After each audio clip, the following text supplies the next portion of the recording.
DD national पर।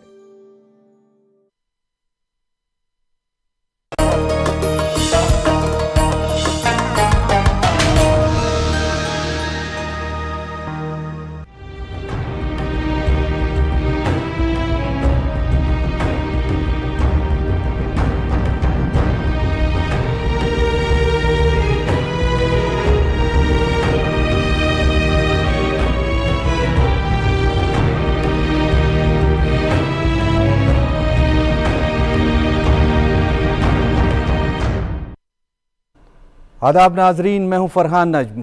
DD Urdu की बेहद ख़ास पेशकश हेलो डॉक्टर में आपका तहे दिल से इस्तकबाल।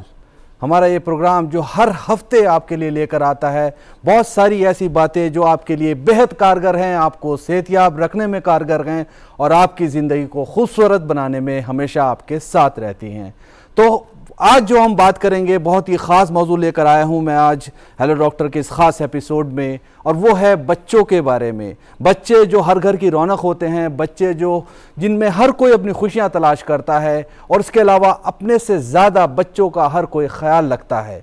तो बच्चों में वैसे तो बहुत सारे ऐसे अमराज हो सकते हैं जो जाहिर होते हैं और जिनका इलाज की बेहद ज़्यादा ज़रूरत है, लेकिन एक मर्ज़ अक्सर देखा जाता है और ख़ास तौर से मानसून के वक्त में देखा जाता है, वो है टाइफाइड। बच्चों की ये टाइफाइड जो होता है एक संगीन मर्ज़ है, जो ये बुखार होता है और इसकी अलामात पर बेहद नज़र रखने की ज़रूरत है, उसे समझने की ज़रूरत है। अगर इसकी अलामात पर आप नज़र नहीं रखेंगे तो बीमारी बढ़ सकती है और बच्चों के इलाज में बहुत ज़्यादा दुश्वारी पैदा हो सकती है। वैसे तो आमतौर पर देखा जाता है किसी भी तरह की परेशानी होती है तो बच्चों में कमज़ोरी ज़ाहिर होती है, बच्चे निढाल से नज़र आते हैं, बच्चों में फीवर होता है और बच्चे तरह तरह के दर्द की शिकायत करते हैं। लेकिन अगर हम यहाँ पर टाइफाइड की बात करें तो टाइफाइड में जो होता है सर में तेज़ दर्द होता है, तेज़ बुखार होता है, उल्टी भी हो सकती है और बार बार बुखार बहुत ज़्यादा चढ़ के उतरता है। ये सिलसिला चलता रहता है। तो समझने की ज़रूरत है, इस तरह की अलामात अगर ज़ाहिर हो रही हैं बच्चे के ऊपर तो उसे समझना चाहिए और फ़ौरन अच्छे माहिर तिब की तरफ रुजू करना चाहिए। तो आज के इस जो हमारा ख़ास टॉपिक है ये जो है टाइफाइड का, जो कि एक संगीन मर्ज़ है बच्चों के लिए, इसके बारे में बात करेंगे, आपको बताएंगे इसकी अलामात के बारे में, आपको बताएंगे इसके ट्रीटमेंट के बारे में, और एक और जो बहुत ही ख़ास चीज़ है वो बताएंगे आपको, जो कि हिफाजती चीज़ें होती हैं इस मर्ज़ से बचने के लिए। तो मेरी रिक्वेस्ट है आपसे, अगर आप भी इस मौजू पर कुछ समझना चाहते हैं, जो स्टूडियो में हमारे पैनलिस्ट मौजूद हैं उनसे बात करना चाहते हैं, जो इस वक्त स्क्रीन पर नंबर दिखाया जा रहा है इस पर आप डायरेक्ट बात कर सकते हैं और हमारे माहिरीन से कोई भी राय ले सकते हैं। तो फिलहाल शुरू करते हैं इस प्रोग्राम को इस बेहद ख़ास रिपोर्ट के साथ। मुलाहिज़ा फरमाइए।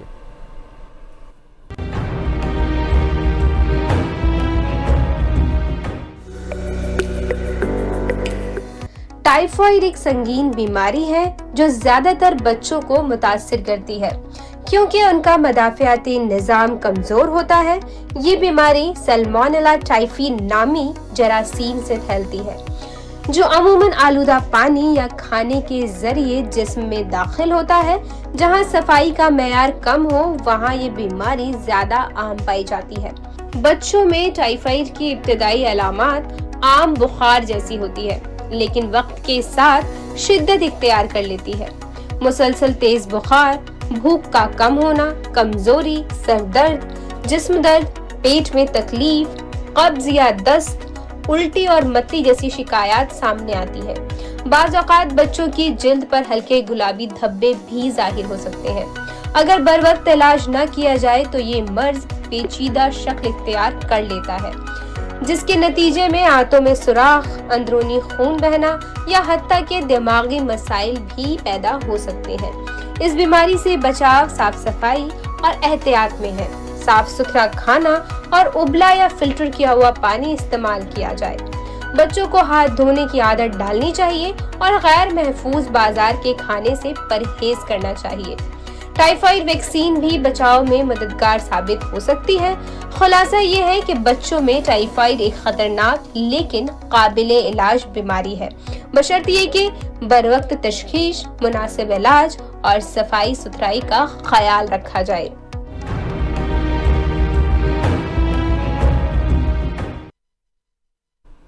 नाजरीन, एक बात बहुत समझने वाली है कि अगर वक्त पर बच्चों की जो अलामात है उनकी शनाख्त कर ली जाए तो ना सिर्फ इलाज में आसानी होती है बल्कि बच्चों की रिकवरी भी जल्दी होती है, उनकी जो जिस्मानी कमज़ोरी है वो जल्द से जल्द दूर हो जाती है। तो उस चीज़ को समझना चाहिए। कभी भी किसी तरह की अलामात अगर ज़ाहिर हो रही है तो फ़ौरन अच्छे डॉक्टर की तरफ रुजू करें और उसका पूरा इलाज कराएँ।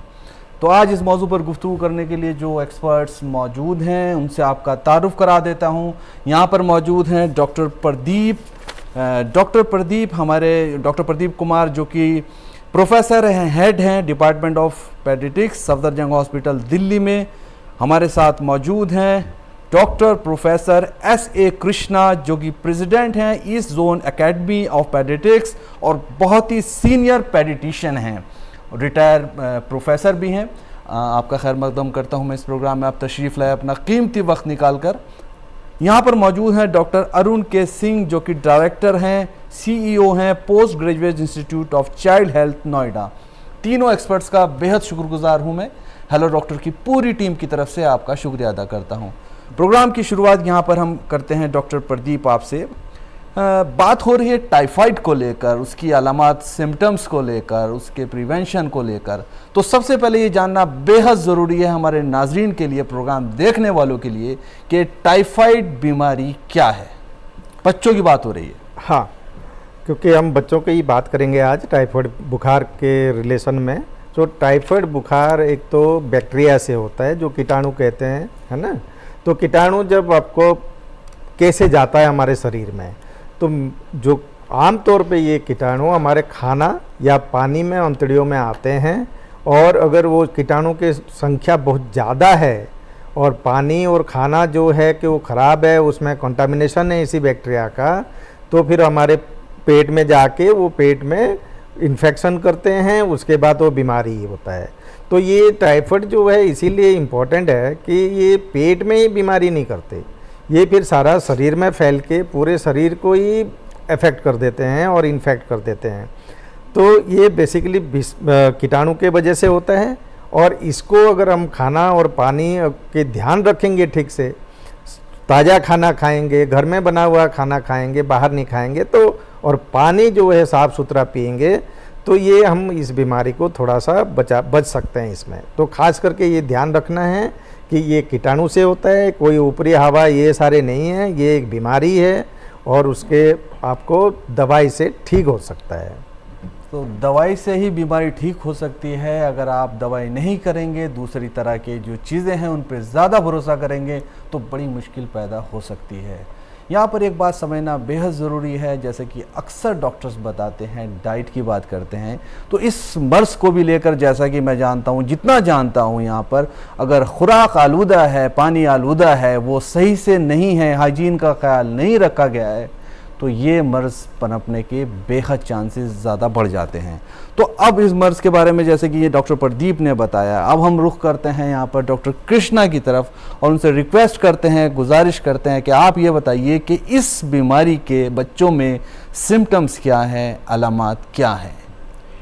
इसमें जो है बुखार बहुत ज़्यादा आता है, और बुखार शुरू में थोड़ा थोड़ा रहता है, फिर धीरे धीरे बहुत तेज़ी से बढ़ता चला जाता है।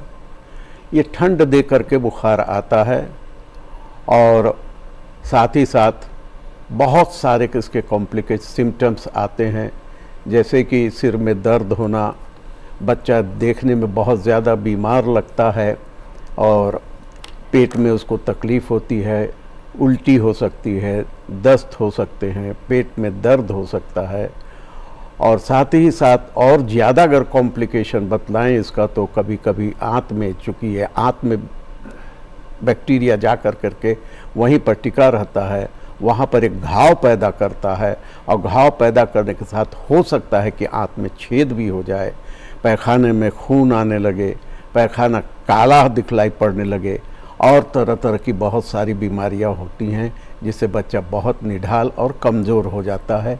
इसलिए इलाज जल्दी से जल्दी बहुत ही ज़रूरी है, ताकि बच्चे जल्दी से जल्दी ठीक हो सके। बहुत ही अच्छी बात आपने यहाँ पर बोली, बच्चे जल्द से ठीक हो जाएं और सेहतियाब हो जाएं। एक चीज़ और डॉक्टर कृष्णा मैं पूछना चाहता हूँ, जिस तरह की अलामात सिम्टम्स की आपने बात की, अगर ये सब कुछ ज़ाहिर हो रहे हैं बच्चे में और उसके बाद भी बच्चे को इलाज की तरफ नहीं ले जा रहे हैं उसके घर वाले या उसके माँ बाप, तो किस तरह की परेशानी का सामना करना पड़ सकता है अगर इलाज में थोड़ी देर हो जाती है? मैंने आपको बतलाया कि चूँकि ये पेट में दर्द होता है, दस्त होता है, उल्टियाँ होती हैं और जिनके कारण शरीर में पानी की कमी भी हो जाती है, और कुछ केसेस में जो तो हम लोगों ने देखा है कि सर्दी का खांसी भी रहती है, और बहुत ज़्यादा अगर कॉम्प्लिकेशन हो तो ब्रेन भी अफेक्ट कर सकता है, जिसको हम लोग टाइफाइड एन्केफेलोपैथी भी कह सकते हैं उसको, जिसमें बच्चा बेहोश हो जाता है। ऐसी हालत ये बड़ी सीरियस है जिसका इलाज तुरंत ही होना चाहिए और कहीं भी इधर उधर जाने की ज़रूरत नहीं है। सामान्य रूप से आप प्राइवेट डॉक्टर्स के पास जो अच्छे हैं उनके पास जा सकते हैं, अच्छे अस्पताल में आप जा सकते हैं, लेकिन इलाज आप तुरंत कराएं, इसमें देरी न करें, अन्यथा बहुत भारी गंभीर बीमारी हो सकती है जिसके कारण हम बच्चे को भी खो सकते हैं। इतना ध्यान रखना होगा। नाजरीन, ये बहुत समझने की बात है, जैसे कि डॉक्टर कृष्णा ने बताया है कि अगर देर हो जाती है तो परेशानी बहुत ज़्यादा बढ़ सकती है। ये हर मर्ज़ में बात होती है कि जो वक्त पर इलाज है उसके बारे में समझना चाहिए, क्योंकि इलाज तभी हो पाता है जब आप डॉक्टर के पास जाते हैं, और डॉक्टर के पास ना जाना जो है वो बड़ी परेशानी की वजह बन सकता है। इसे समझना चाहिए और इलाज में देरी ना हो इसकी पूरी कोशिश करनी चाहिए।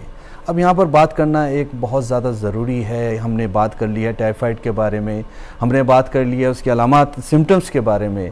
अब जो इस बीमारी की वजूहात है, क्यों ये बीमारी हो रही है, क्या गलतियां हम करते हैं, किन किन चीज़ों पे से बचना चाहिए और क्या क्या करना चाहिए, क्योंकि दोनों चीज़ें होती हैं, आपको करना भी है और नहीं भी करना है। अब करना क्या है और नहीं क्या करना है, इसके लिए मैं जाऊंगा, यहाँ डॉक्टर हमारे यहाँ डायरेक्टर साहब बैठे हैं के सिंह सर, मैं आपसे गुजारिश करूंगा कि आप बताएं कि ये जो बीमारी है बच्चों में टाइफाइड, इसकी वजह क्या क्या देखने में आई है। देखिए, जैसे ये आपने बताया अभी भी पहले भी हमारे एक्सपर्ट ने कि ये एक बैक्टीरिया के द्वारा बीमारी होती है, और ये बैक्टीरिया जो है खाने के साथ आंत में जाता है। तो खाने के साथ जाता है तो इसका मतलब ये है कि जो भी खाने के पदार्थ हैं, जो भी हम अपने मुंह में डालते हैं, चाहे वो तरल पदार्थ हो, पानी हो दूषित हो, या पका हुआ खाना हो, या साग सब्जी हो, तो उनके द्वारा ये शरीर के अंदर जाता है। हाँ, अगर हाथ साफ नहीं है, हाथ नहीं धोए हैं, बिना हाथ धोए खाना खा रहे हैं और हाथ में ये कीटाणु है, तो उसके द्वारा भी ये अंदर जा सकता है। ये अंदर जा करके आंतों में अपनी जगह बनाता है, और जैसे भी पूर्व में कहा, जब इनकी मात्रा, इन कीटाणुओं की मात्रा इतनी ढेर सारी हो जाती है, वो शरीर पे अग्रसर हो जाते हैं और शरीर को अटैक करते हैं। तो इसीलिए अगर इन्फेक्शन आज हुआ है तो 2 हफ्ते या 3 हफ्ते लेते हैं कि उतने बैक्टीरिया वृद्धि कर सकें, मल्टीप्लाई कर सकें, और एक उनकी जब संख्या पहुंच जाती है क्रिटिकल, उसके बाद वो बीमारी प्रोड्यूस करते हैं।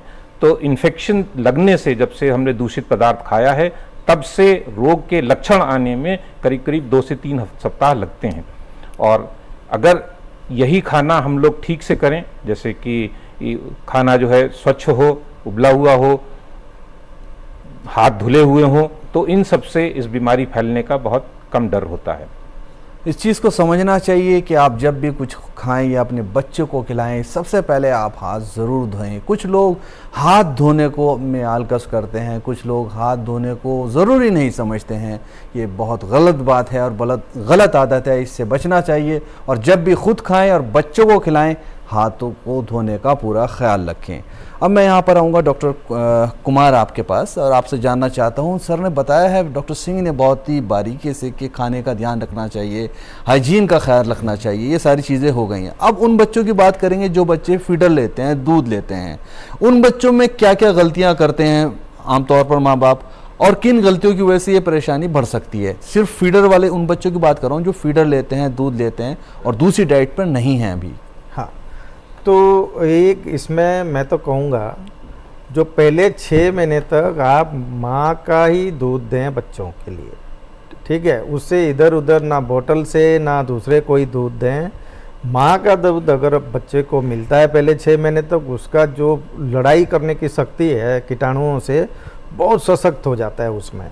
और खास करके उसके अलावा उसको और ज़्यादा कुछ चाहिए नहीं होता। वो माँ का दूध 6 महीने तक अगर कोई पिया है ना, उसको आपको देखना आगे भी बहुत सारी बीमारियों से वो उसको रक्षा करती है। उसके बाद हम शुरू करते हैं ऊपर का खाना, साथ के साथ माँ का दूध भी चलता रहता है ना। तो उस दौरान कुछ लोग क्या करते हैं कि ऊपर का दूध देना शुरू कर देते हैं कि अब ऊपर का देना है, मतलब उनको लगता है कि ऊपर का दूध देना है और ऊपर का दूध देते हैं। तो पहली बात, अगर जब ऊपर का दूध दे रहे हैं तो पहले बोतल से नहीं देना है किसी भी बच्चे को, किसी भी उम्र में, 1 साल, 1.5 साल, 6 महीने, 8 महीने, कुछ भी हो, बोतल से नहीं देना है।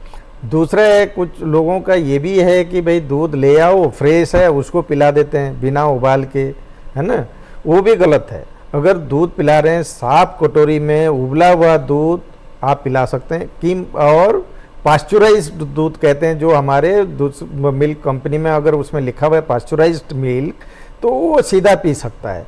लेकिन सीधे गाय या भैंस से दूध निकाल के जो कहते हैं एकदम ताज़ा दूध है, शरीर के लिए बहुत बढ़िया होगा, ये गलत फहमी है। आपको उसको उबाल के पीना है, साफ कटोरी में पीना है, बोतल इस्तेमाल नहीं करना है। अगर आप दूध से कुछ बना रहे हैं तो बनाने के टाइम में भी आप हाथ धो के बनाइए उसको, और साफ कटोरी में दूध निकाल के पिलाइए। नहीं तो वो भी, जैसे कि दूध खास करके उसमें कंटामिनेशन होने का बहुत चांसेस होता है। जैसे हम दही भी खाते हैं, बाहर में कोई पार्टी चल रहा है, उसमें भी वो सारे कंटामिनेशन होने का बहुत चांसेस होता है। सो दूध पीने वाले भी बड़ा ध्यान रखें साफ़ सफाई का, उबला हुआ दूध पिएं, या फिर जो मिल्क पैकेट आता है उसमें पास्चुराइज्ड मिल्क लिखा होगा तो उसको सीधे पी सकते हैं।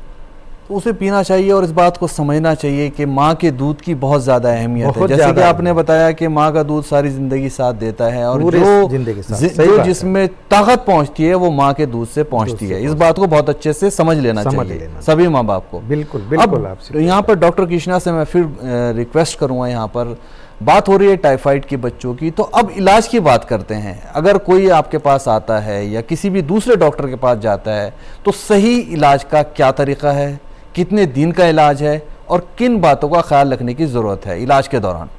इलाज के दौरान ज़रूरी है कि सफाई रहे, बच्चा साफ कंडीशन में रहे, और जी ये जो भी उसको पदार्थ दिया जाए जो सुपाच्य हो, आसानी से जो पच जाए, ऐसे दिए जाएं। और जैसा कि कहा कि पानी स्वच्छ होना चाहिए, और पानी स्वच्छ होने का 2 ही तरीका है। अगर आप अफोर्ड कर सकते हैं, जो आरओ सिस्टम कहलाता है, उसको अगर अफोर्ड कर सकते हैं तो उसका इस्तेमाल करिए, वरना जैसे कहा है पानी उबाल कर करके। साथ ही साथ जब दूध बाहर से अगर देना पड़ रहा है तो कटोरी और चम्मच, ये दोनों को एक डेगची में आधे घंटे खौला दे ताकि उसके सारे कीड़े मर जाएं। और जब माँ उसकी निकालती है तो माँ अपना भी हाथ धोए, ये नहीं कि सिर्फ बच्चे का हाथ धोए, माँ भी अपने बच्चे का अपना हाथ धो कर करके तभी दूध तैयार करे, और दूध तैयार कर करके उसको पिलाए। ये तो हो गया एक बात भोजन की। दूसरी बात ये हो जाती है कि प्रिवेंशन, जो हम इसको जोड़ देते हैं। तो प्रिवेंशन एक तो हुआ कि साफ सफाई होनी चाहिए। दूसरा प्रिवेंशन ये हुआ कि टीके आते हैं, टाइफाइड के टीके आते हैं, जो हम लोग उसको 6 महीने में एक खुराक दे देते हैं, जो बराबर काम करता रहता है और बच्चे को टाइफाइड फीवर से बचाता है। तीसरा है कि जो डॉक्टर फिर डिसाइड करते हैं कि इसको कौन सी दवा दी जाए, उसके पहले इन्वेस्टिगेशन कराते हैं।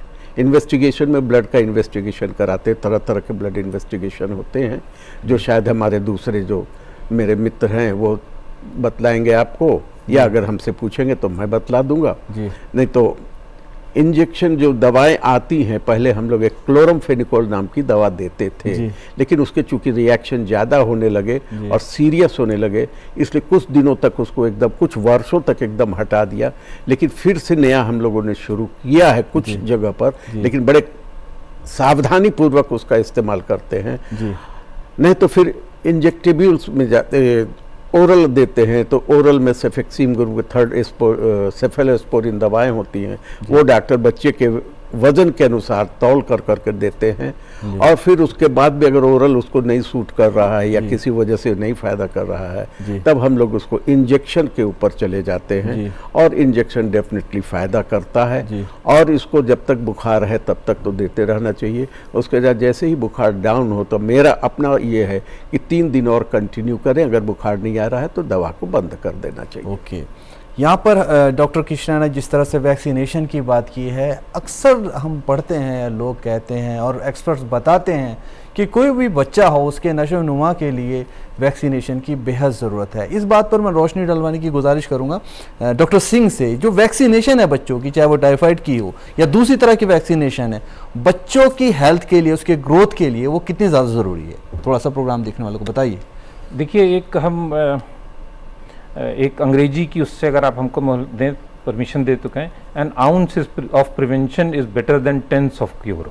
एक बहुत पुरानी कहावत है, अंग्रेजी कहावत है हालांकि, और मतलब ये है कि एक छोटी सी एहतियात से बहुत बड़ी बीमारी रोकी जा सकती है जी। यही रोल है वैक्सीनेशन का। एक छोटे से टीके से बहुत सी बड़ी बड़ी बीमारियां रोकी जा सकती हैं। तपेदिक या टाइफाइड उनमें से एक है जो कि अहम है, जिसके बारे में आज हम लोग बात कर रहे हैं। लेकिन इसके अलावा भी बहुत सी बीमारियां हैं जिनको कि वैक्सीनेशन से रोका जा सकता है। तो हमारा तो आग्रह अपने जितने भी लोग, दर्शक लोग जुड़े हुए हैं, देख रहे हैं, उनसे ये है कि पूरा गवर्नमेंट ने और इंडियन एकेडमी ऑफ पीडियाट्रिक्स ने, दोनों ने वैक्सीनेशन का शेड्यूल बनाया हुआ है। उस शेड्यूल को फॉलो करें, जिस डॉक्टर के पास जाएं, वैक्सीनेशन का कार्ड रखें और नियमित रूप से वैक्सीनेशन कराएं, जिससे सिर्फ तपेदिक ही नहीं, टाइफाइड ही नहीं, बल्कि और भी बहुत सी बीमारियों में इलाज होता है।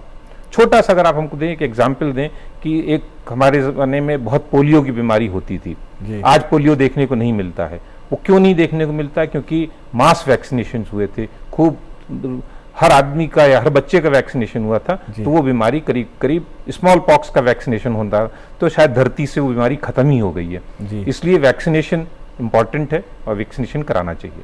वैक्सीनेशन की अहमियत को समझना चाहिए और जिस तरह से एक्सपर्ट्स कहते हैं, डॉक्टर्स कहते हैं, उस तरह फॉलो करना चाहिए। मैं डॉक्टर प्रदीप कुमार आपसे यहाँ रिक्वेस्ट करूँगा, थोड़ा सा आप भी यहाँ रोशनी डालिएगा इलाज को लेकर। किस तरह से इलाज किया जाता है, कितने दिन का इलाज होता है और क्या उसमें ध्यान रखने की ज़रूरत है?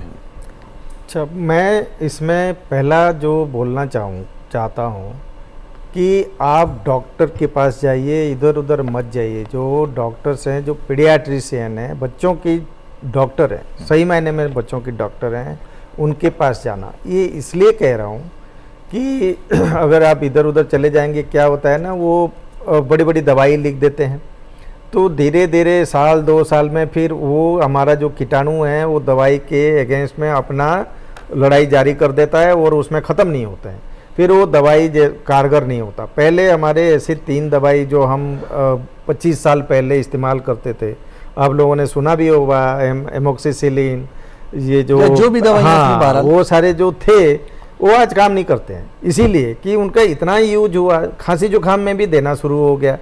तो आप सही डॉक्टर के पास जाइए, वो पहचान करें ये टाइफाइड है, उसके बाद वो दवाई दें। दवाई में उस, अगर आप पीडियाट्रिशियन के पास जाएंगे, वो सही मात्रा में दवाई देंगे। वो बच्चों में बहुत ज़्यादा ज़रूरी है। बड़ों के जैसे एक गोली इसका, बच्चों में ऐसा नहीं होता। इतना केजी उसका वजन है तो इतना इतने मात्रा की दवाई चाहिए। तो आप सही डॉक्टरों के पास जाइए, सही सलाह मिलेगा। साथ के साथ वो लंबा कोई ये नहीं है कि टाइफाइड लाइलाज है।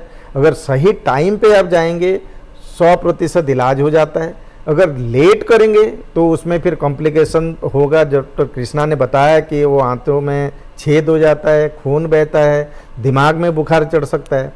तो ये सारे में हम नहीं जाना है। शुरुआत में जाके सही डॉक्टरों को दिखाना है। जितने मात्रा में दवाई बोल रहे हैं उतने ही देना है, जितने दिन तक बोल रहे हैं उतने ही देना है। ये सबसे बड़ा ये है कि सही टाइम पे, सही मात्रा में, सही दिन तक अगर आप दवाई देंगे तो बच्चा सही हो जाएगा। बच्चा सही हो जाएगा और यही हमारी नई ख्वाहिशात हैं कि जिन बच्चों की तबीयत ख़राब है इस मामले में या दूसरी तरह के मामलात में, वो बिल्कुल सेहतयाब हो जाएं और एक अच्छी ज़िंदगी गुजारें। यहाँ पर डॉक्टर प्रदीप ने एक बात बहुत अच्छी बोली है कि ये सारी चीज़ों का ध्यान रखना ज़रूरी है। इलाज पूरा हो जाएगा, अच्छे माहिरीन के पास जाइए, अच्छे डॉक्टर्स के पास जाइए और उस बात का ध्यान रखिए कि जो इलाज बच्चे को मिल रहा है वो अच्छा मिल रहा है। अब मैं डॉक्टर कृष्णा से फिर गुजारिश करूंगा और आपसे कहूंगा कि आप ये बताइए, बच्चा ठीक हो गया है, इलाज उसे मिल गया है, अब उसकी देखभाल की क्या कोई ज़रूरत है, और अगर ज़रूरत है तो वो क्या है? ठीक होने के बाद ज़रूरत वही है कि जो हमें सावधानी बरतनी है, प्रिवेंशन जिसको कहते हैं, स्वच्छ पानी, जल जो है स्वच्छ होना चाहिए और हाइजीन मेंटेन होना चाहिए, और साथ ही साथ में आसानी से जो पच सके भोजन, वो भोजन उस बच्चे को देते रहना चाहिए। जब तक देते रहना है, बराबर देते रहना है, ताकि उसका जो रिकवरी है, जो कमज़ोर हुआ है बच्चा, वो फिर से उसमें वो ताकत वापस आ जाए, इतना काम करना है। और अभी तक अगर वैक्सीनेशन नहीं हुआ है तो डॉक्टर से सलाह ले करके उसका वैक्सीनेशन ज़रूर कराएं, ऐसा मेरा मानना है। बिल्कुल कराएं वैक्सीनेशन, और वैक्सीनेशन के साथ जो भी चीज़ें डॉक्टर्स कह रहे हैं उन्हें फॉलो करें। देखिए, किसी भी मर्ज़ की जब तक डायग्नोज ना हो, उसकी तशख़ीस ना हो, तब तक पता नहीं चल पाता है कि क्या मर्ज़ है। अब बात हो रही है टाइफाइड की, तो टाइफाइड का जो डायग्नोज का तरीका है उसके लिए मैं जाऊंगा डॉक्टर सिंह के पास वापस। आप किस तरह के इन्वेस्टिगेशन कराते हैं? क्या वो इन्वेस्टिगेशन घर पे भी हो सकते हैं, या क्या तरीक़ाकार रहता है पता लगाने का कि टाइफाइड की परेशानी है या नहीं? देखिए, कुछ तो सामान्य इन्वेस्टिगेशंस हम लोग कराते हैं, जैसे हीमोग्लोबिन है, टीएलसी डीएलसी है, जिसने सबने सुना होगा टीएलसी डीएलसी करीब करीब, जिसमें से भी कुछ उसके पैरामीटर्स, कुछ उसके मापदंड बदलते हैं इस तरह के बुखार में। लेकिन जो स्पेसिफिक होता है वो एंटी टाइफाइड का टाइटर कराते हैं, जिसमें कि जो ये कीटाणु हैं जिनकी वजह से ये हो रहा है, वो जो टॉक्सिन प्रोड्यूस करते हैं, उनकी जो प्रेजेंस है उसके बारे में स्पेसिफिक टेस्ट होते हैं, और वो टेस्ट से उनका टाइटर देखा जाता है। और वो टाइटर जब कभी कभी बहुत हम लोग को मदद करता है कि फ़र्क करने में कि ये बुखार किसी और चीज़ की वजह से है या तपेदिक या टाइफाइड की वजह से है।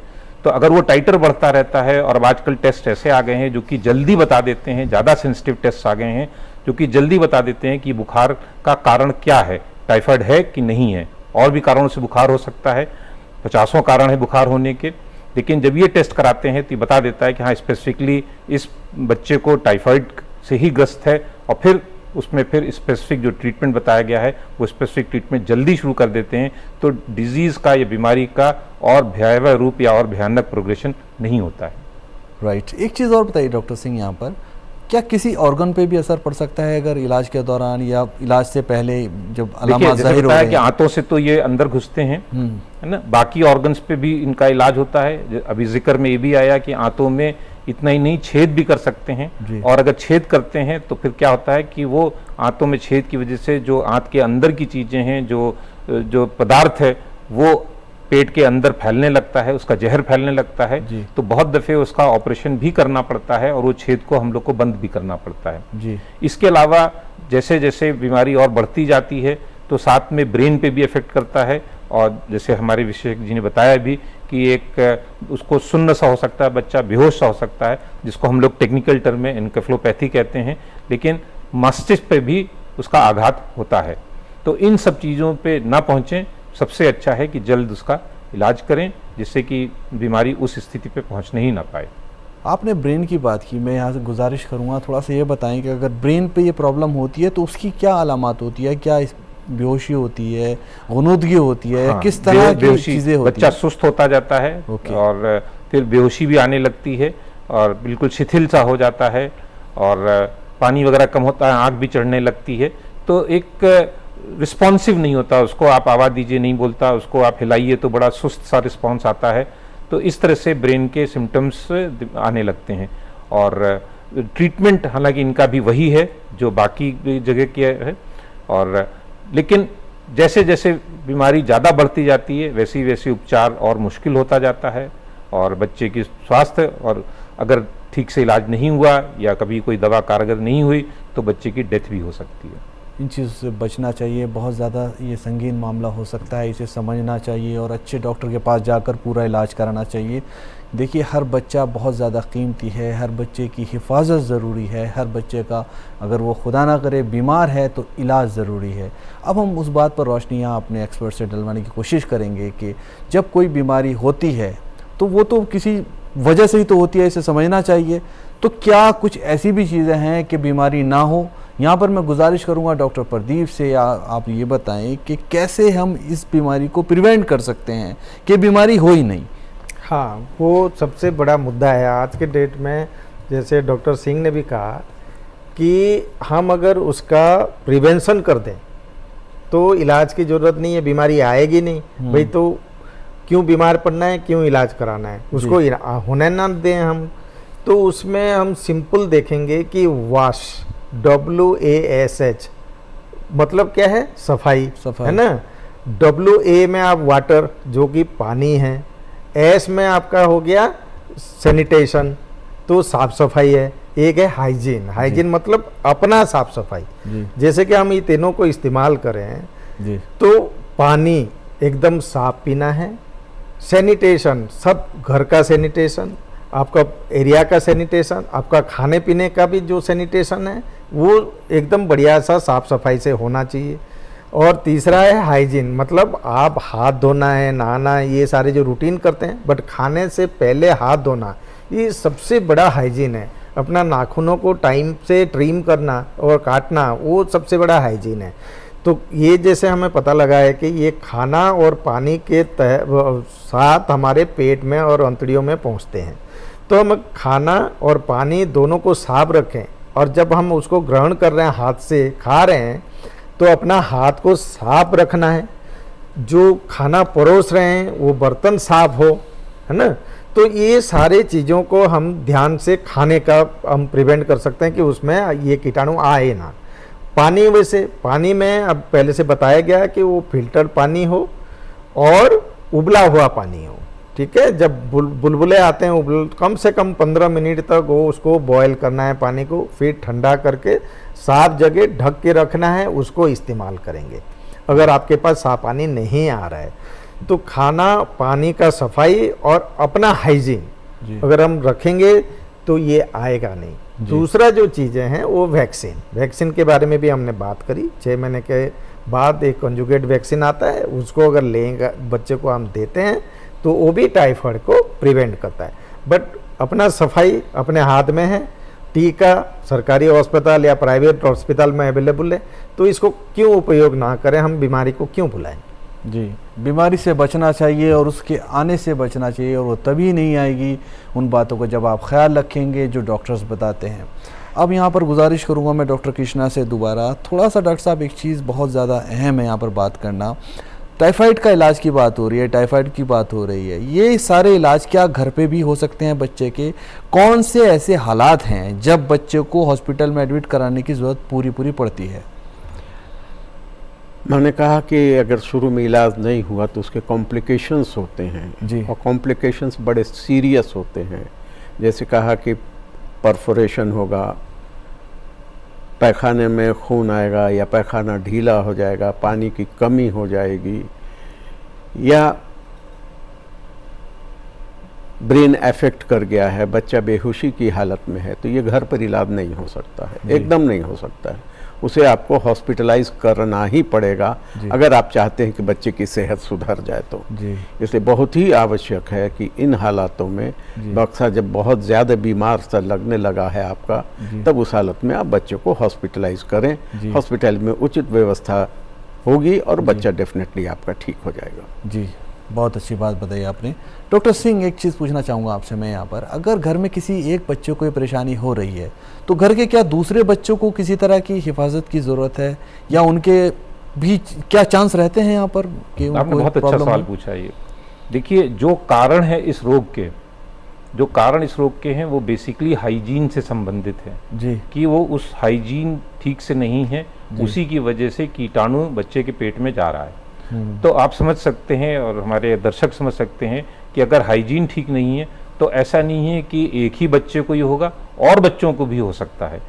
ये जरूर है कि किसी की प्रतिरोधक क्षमता थोड़ी ज़्यादा होती है, किसी की प्रतिरोधक क्षमता कम होती है, लेकिन इन्फेक्शन सबको होता है। कुछ की प्रतिरोधक क्षमता अच्छी होती है तो शायद उसको बीमारी न हो, लेकिन जिसकी प्रतिरोधक क्षमता उतनी अच्छी नहीं है उसको बीमारी हो जाएगी। तो एक बच्चे से को हुआ है तो बाकियों को भी हो सकता है, इसकी पूरी संभावना रहती है। ओके, इसमें क्या कौन से एज ग्रुप के बच्चे ज़्यादा खतरे में रहते हैं? क्या एज का भी कोई इसमें रोल है? यंगर एज में ज़्यादा होते हैं, जैसे हम लोग बच्चों की बात कर रहे हैं जी। बच्चों में होता है, लेकिन वेस्ट किस में भी एज तक होता है? है, किस एज के बच्चे ज़्यादा रिस्क पे रहते हैं? जब अगर ये हम बात बच्चे, करें। जैसे आपको इन्होंने बताया कि करीब करीब 6 महीने साल भर के बच्चे तो काफ़ी कुछ अपनी माँ के दूध पे डिपेंडेंट रहते हैं, जी। तो उनमें कम होता है। ओके। लेकिन जैसे जैसे बच्चा घूमने टहलने लगता है, इधर उधर की चीज़ें खाने लगता है, जी। खाने में गड़बड़ी होती है, तो उनमें बढ़ता जाता है। तो जी। ये जो बच्चे होते हैं 3 साल 4 साल 5 साल 6 साल के, इनमें ज़्यादा होता है। लेकिन कोई एज ऐसी नहीं है इससे कि जिसमें कि इस तरह की बीमारी ना हो, जी। इंक्लूडिंग साथ में अडल्ट्स में भी तपेदिक की बीमारी होती है जी। और वो भी ग्रसित हो सकते हैं इस बीमारी से। अच्छा, ठीक है। यहाँ पर प्रदीप सर आपसे एक बात पूछना चाहूँगा, ये मानसून में ही क्यों ज़्यादा देखा जाता है टाइफाइड बच्चों में? एक चीज़ और भी मैं इसमें ऐड कर दीजिएगा, अगर किसी बच्चे को एक बार सीज़न में हो गया टाइफाइड, क्या उसी साल दोबारा होने के चांसेस भी रहते हैं या कुछ कम हो जाते हैं? हाँ, ये मानसून में या गर्मियों में भी, जहाँ आपका पानी, क्योंकि बारिशों में पानी कंटामिनेट होने का चांसेस बहुत ज़्यादा है। जो हम खाना भी पकाते हैं, जैसे कि जहाँ पे थोड़ा बरसात की पानी कहीं घर में घुस गया, कहीं हमारे पानी जो सप्लाई पानी है उसी में घुस आया, तो वो कंटामिनेट कर दिया सीधा आपका पीने वाला पानी, है ना। तो ये जो कंटामिनेंट जैसे होगा आपका खाना या पानी, अगर आप बाहर से खाना खा रहे हैं, रेडी पटरी से भी खा रहे हैं, जी। या हॉस्पिटल छोटे हमारे रेस्टोरेंट में खा रहे हैं, जहाँ के हाइजीन, छोटे मतलब मैं ये नहीं कह रहा हूँ कि छोटा हो, उसका हाइजीन अगर ठीक नहीं है जी। तो बारिशों में ज़्यादा कंटामिनेट होता है। और गर्मियों में भी कभी कभी एंड पॉइंट में होता है, इसलिए कि जो पानी के अभाव में कोई भी पानी मिल रहा है लोग पीना शुरू कर देते हैं जी। तो इसी के लिए इसी मौसम में खाना और पानी, इसी में कंटामिनेशन ज़्यादा होता है, तो इसलिए ये बीमारियां इस दौरान ज़्यादा देखी जाती है इसी मौसम में। जी, ये बात जाहिर हो रही है और एक्सपर्ट्स बार बार एक ही बात पर मतलब फोकस कर रहे हैं, वो ये है कि हमें जो है हमारी खुराक जो है और बच्चों की जो खुराक है उसका हाइजीन का ख्याल रखना बेहद ज़रूरी है, हाथों को धोना बेहद ज़रूरी है। या अगर एक चीज़ और होती है, बच्चे बाहर भी जाने का जिक्र करते हैं, कोशिश करते हैं और ज़िद भी करते हैं, तो आप बच्चों को बाहर भी ले जाएं, कोई ऐसी बात नहीं है, लेकिन वहाँ भी उन चीज़ों का ख्याल रखिए जो पैरामीटर्स हमारे एक्सपर्ट बताते हैं कि हाथ धुले होने चाहिए। ये नहीं कि स्ट्रीट फूड्स उन्हें खिला रहे हैं, अच्छी जगह पर खिलाइए, उस जगह पर खिलाइए जहाँ पर खाने का और सफाई का पूरा ख्याल हो। अब हमारा प्रोग्राम बिल्कुल लास्ट में पहुँच चुका है। अब मैं यहाँ गुजारिश करूँगा अपने माहिरीन से कि वो कुछ मैसेजेस देना चाहें अपना इस हवाले से, इस प्रोग्राम के हवाले से, तो किस तरह का पैगाम रहेगा आपका? तो मेरा पैगाम तो ये रहेगा कि हम इसको प्रिवेंट करें, है ना, बीमारी को आने ना दें। उसका सिंपल सा उपाय है, अपना खाना, पानी और अपना हाइजीन को आप मेंटेन करें, छोटे बच्चों को टीका लगवाएं। ये मेरा गुजारिश रहेगा सबको। डॉक्टर कृष्णा, आप किस तरह से अपनी ज़िंदगी का जो इतना बड़ा तजुर्बा है आपका, आपने कितने ही बच्चे ठीक किए हैं और बहुत ही सीनियर आप यहाँ पर बच्चों के डॉक्टर हैं, आप क्या बताना चाहेंगे पैगाम, किस तरह का पैगाम देना चाहेंगे? मेरा तो ये कहना है कि ये जो बीमारी है ये फीको ओरल रूट से आती है, यानी ऐसे जो कैरियर हैं, जो टाइफाइड बैक्टीरिया के जो कैरियर स्टेज में आ गए हैं, जिनके अंदर बैक्टीरिया भरा है, उनके पैखाने के रास्ते से वो कीड़े निकलते हैं। गर्मी में और ख़ास करके बरसात में वो नाली का पानी और इसका पानी उसका पानी आ करके वो जो स्टूल मिक्स्ड वो जो वाटर आ जाता है जिसमें कीड़े रहते हैं, उससे अपने शरीर में गया और शरीर में जाकर के, आँत में जाकर के अपना वो जाल फैलाया। बात घुमा फिरा करके वही आती है जो कि हमने ये कहा आपको कि prevention is better than cure. Prevention, अगर हम चीज़ को सावधानी बरत लेंगे, सावधानी हटी दुर्घटना घटी। अगर हमने सावधानी नहीं बरती तो बीमारी हमको लगेगी ही। इसलिए जैसा कि हमारे डॉक्टर प्रदीप जी ने बतलाया और हमारे सिंह साहब ने बतलाया कि प्रिवेंशन जो है सो बहुत ज़रूरी है, और प्रिवेंशन के लिए जल, हाइजीन, भोजन, ये चीज़ बहुत आवश्यक है। और साथ ही साथ वैक्सीनेशन तो होना ही चाहिए। साथ में अगर आप हाइजीन भी मेंटेन कर रहे हैं, सब कुछ मेंटेन कर रहे हैं, लेकिन अगर वैक्सीनेशन नहीं दे रहे हैं तो संभव है कि किसी भी समय आपको वो बीमारी अटैक कर सकती है। इसलिए वैक्सीनेशन जरूर टाइफाइड का कराएं, जहाँ के हर जगह ईजिली अवेलेबल है, जा करके वहाँ पर आप करा लें तो अच्छा रहेगा। बहुत अच्छा रहेगा और ये सारी चीज़ें बच्चे की सेहतयाबी के लिए बहुत ज़्यादा ज़रूरी हैं। एक चीज़ यहाँ पर मैं भी बात करना चाहूँगा, थोड़ा सा अपनी भी राय देना चाहूँगा। यहाँ पर डॉक्टर्स बता रहे हैं कि प्रिवेंशन का ख्याल रखिए, डॉक्टर्स बता रहे हैं वैक्सीनेशन का ख्याल रखिए, और डॉक्टर्स बता रहे हैं कि हाइजीन का ख्याल रखिए। अब बात करते हैं अपनी सोसाइटी की। क्या ये जो हमारी सोसाइटी है इसका कोई जिम्मेदारी नहीं है? हमारा माशरा, हमारे लोग, हमारा पड़ोस, या हम खुद, या हमारा घर, चाहे घर जो होता है वो घर ही होता है, लेकिन जो आसपास का एरिया है, हमारा मोहल्ला है, वो भी तो हमारा घर है। हमें वहाँ भी पूरा सफाई का ध्यान रखना चाहिए। वहाँ भी गंदगी फैलती है, वहाँ से भी जो अमराज हैं पनपते हैं। तो ये चीज़ें बहुत ज़्यादा ज़रूरी हैं। इस पर मैं गुजारिश करूँगा डॉक्टर सिंह से। मैं डॉक्टर सिंह यहाँ पर एक अलग क्वेश्चन आपसे करना चाह रहा हूँ, वो है तो इसी से ताल्लुक़ रखता है, लेकिन थोड़ा वो ज़रा हट के है। मैं जानना चाहता हूँ कि जो हमारी सोसाइटी है, हमारा माशरा है, हम हैं, हमारी कितनी जिम्मेदारी है कि हम इन चीज़ों का ख्याल रखें, और वो कौन सी ऐसी चीज़ें हैं जिनका हम ख्याल नहीं रखते हैं? ये बहुत ही ज़रूरी है। आप अपनी जो भी आपके मतलब मन में आप बताएं, ताकि हमारे जो प्रोग्राम देखने वाले हैं उनके लिए कुछ हद तक कारगर रहे। देखिए, ये आपने बहुत अच्छा सवाल पूछा है। सोसाइटी की जिम्मेदारी, सोसाइटी से मतलब ये है, जैसे आपने कहा कि हमारी जिम्मेदारी, हमारे जो क्लीनिंग एजेंसीज़ हैं, हमारी जो नगर निगम्स हैं, हमारा जो स्वास्थ्य विभाग है, हमारा जो रेगुलेटरी अथॉरिटीज़ हैं, सबकी जिम्मेदारी बनती है इस तरह की बीमारियों पे कंट्रोल रखने का। छोटा सा उदाहरण दें, हम लोग अभी इस बीमारी से क्यों लड़ रहे हैं? क्योंकि कहीं ना कहीं ये बैक्टीरिया जो है पनप रहे हैं, और यही नहीं, बहुत से और बैक्टीरिया भी हैं, चाहे कॉलरा के हों, चाहे खांसी के हों, चाहे डिप्थीरिया के हों। कुछ कम हुए हैं, लेकिन अभी भी हम लोग काफ़ी हद तक उनसे लड़ रहे हैं। विदेशों में जहाँ पे कि समाज एक डेवलप हो गया है, विकसित हो गया है, जहाँ हाइजीन पे बहुत इम्पोर्टेंस देती है, वहाँ से ये बीमारियाँ काफ़ी कम हो गई हैं या नगण्य सी हो गई हैं। तो इससे भी हम लोग को एक सीख लेनी चाहिए कि यदि हम अपना, जैसे बताया है, हाइजीन हर लेवल पे मेंटेन करें। खाने के लेवल पे तो हम लोग बात कर रहे हैं घर पे, लेकिन पानी दूषित ना होने पाए, बाकी बाहर खाने की चीज़ें जो मिलें वो सर्टिफाइड हों, वो हाइजीनिकली प्रिपेयर हों, तो सब चीज़ का समावेश होगा, तभी इन बीमारियों पे, जो जल जनित बीमारी कह लीजिए या जल से जो प्रचलित बीमारियां होती हैं, उन पे हम काबू कर पाएंगे। और इसमें फ़ायदा हमारा कई तरीके से है। पहला तो ये है कि जैसे बच्चा बीमार होता है, उसकी दवा में खर्चा होता है, वो सब बचेगा। घर में परेशानी होती हैं, वो भी बचेंगी। स्कूल जाता है तो स्कूल से छुट्टी लेनी पड़ती है, पढ़ाई का नुकसान होता है। वयस्क है तो काम पे नहीं जा पाता, उसमें नुकसान। तो हमारा इन चीज़ों को समझना चाहिए कि सरकार अपना काम पूरी तरह से कर रही है। जो हमारी खुद की जिम्मेदारी है, हमारे लोगों की जिम्मेदारी है, उसका भी ध्यान रखने की जरूरत है। आप लोगों ने मैसेजेस दे दिया है, लेकिन मैं फिर भी कहना चाहूँगा कि सोसाइटी को लेकर अगर आप दोनों भी कुछ कहना चाहें तो मैं आपसे यहाँ गुजारिश करूँगा शॉर्ट में।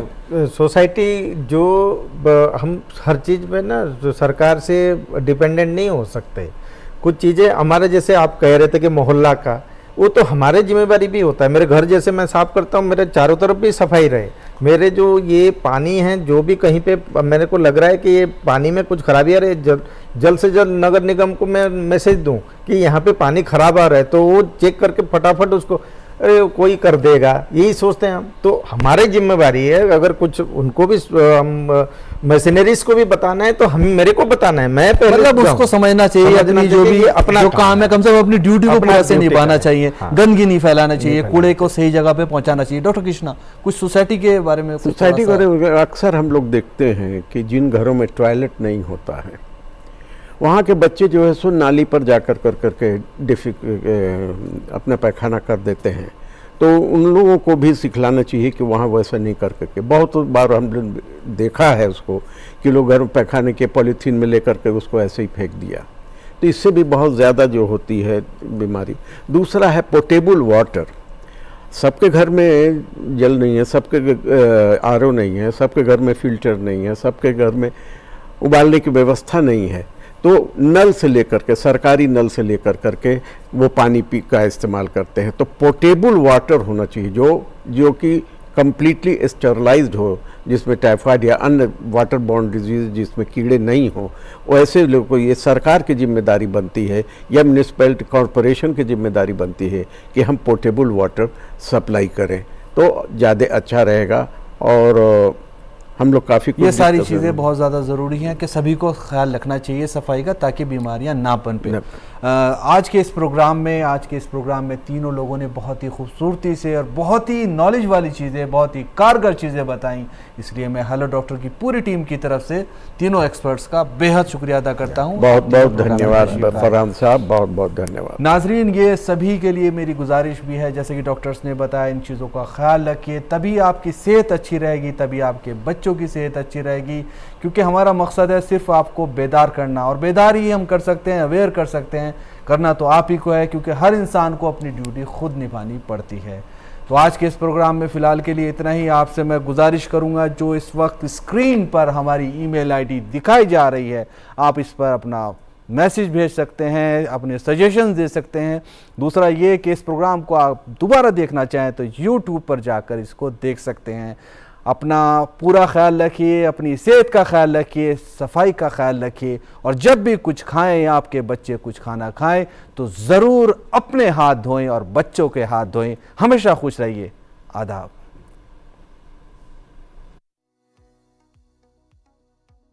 हमेशा उबला हुआ या फिल्टर शुदा पानी इस्तेमाल करें। खाने से पहले और बाद में बच्चों को हाथ धोने की आदत डालें। फल और सब्जियां अच्छी तरह धोकर इस्तेमाल करें। मुतवाज़िन और सेहत बख्श ग़िज़ा दें ताकि क़ुव्वत मदाफ़ियत बढ़े।